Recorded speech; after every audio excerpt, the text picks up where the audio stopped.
నేను మళ్ళీ వస్తాను మీకోసం, అలాగేనా? నవ్వుకొని ఉండాలి అప్పటి వరకు.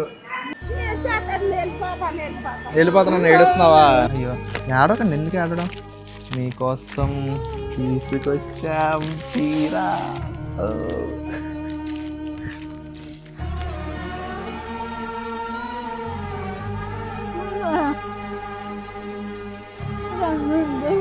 తలదూపనా? మా బాబే అంటుంది అనమాట. నువ్వు నేను గ్రీన్ వేసాం మ్యాచ్. నమస్తే, నేను పెట్టుకోవాలి. ఎందుకలాగా అటువంటి చేస్తున్నావు? కలకలని నీ కిలకిలతో తరిమెయ్యవి చిలకమ్మ, నవ్వే నీ కళ్ళలో లేదా జాబిలి. నువ్వు నా కాలు పట్టుకుంటే ఏంటి? చిన్నపిల్లని, మీ అబ్బాయి లాంటి. దా